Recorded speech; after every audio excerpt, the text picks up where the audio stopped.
It's now my honor to call upon Her Excellency President Samia Suluhu, President of the United Republic of Tanzania.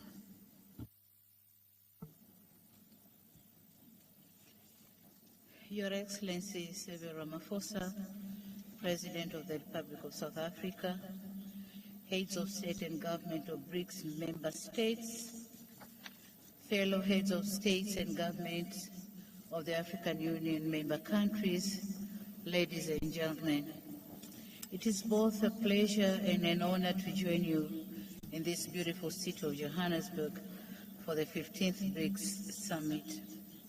Mr. Chairman, allow me to use this brief time allotted to me to applaud you members of the Brics for keeping this association going since its establishment in 2009. Indeed, the international challenges that inspired the creation of Brics have evolved, and one may say to the worse. Henceforth, in the face of the poly crisis and rising global uncertainty, there is a great need to have a meaningful dialogue that seeks to find common solutions to common challenges. That's why I welcome and commend the selection of the theme for this dialogue. I'm very optimistic that this dialogue will advance deliberations geared toward resolving the complex challenges which our countries are facing both individually and collectively.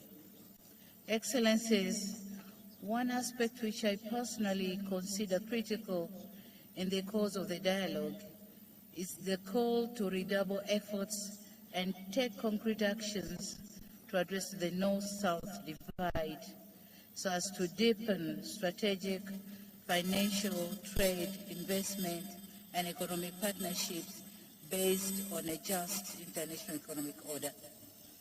It is gratifying, however, to note that amidst these challenges, the Brics offer a possibility of coming up with a more equitable, balanced, and fair mechanism to deal with an international economic order that has thus far remained unattainable and an elusive aspiration.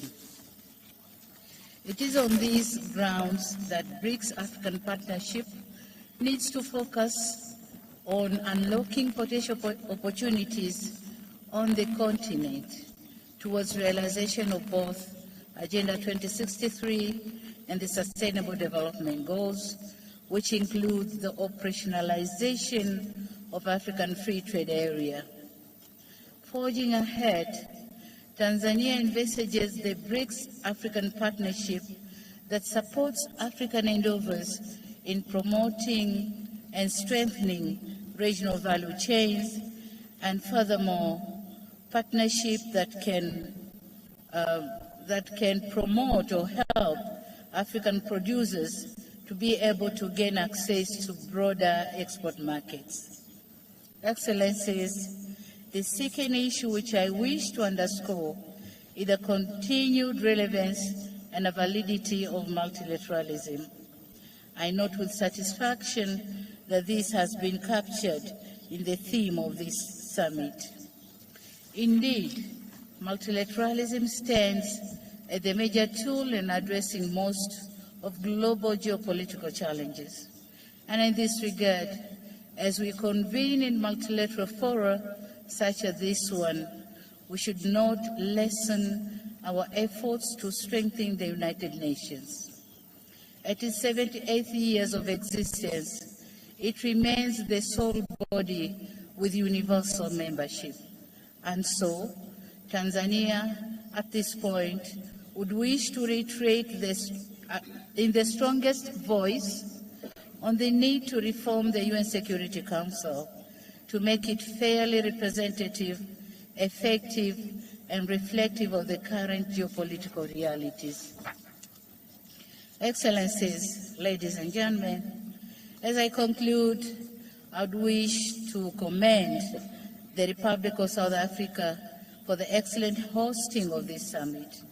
I should also commend the Brics countries for their efforts geared toward the advancement of the South-South, as well as the African agenda for growth, development, and integration. It is Tanzania's hope that African issues and concerns, as well as priorities, will continue to feature in the upcoming Brics engagements. The United Republic of Tanzania is and remains a staunch supporter of multilateralism, more inclusive and fair global system, a well-functioning financial architecture, and a deeper South-South cooperation.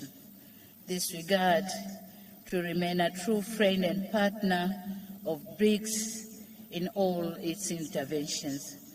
I thank you very much for your kind attention. Thank you. Thank you, President.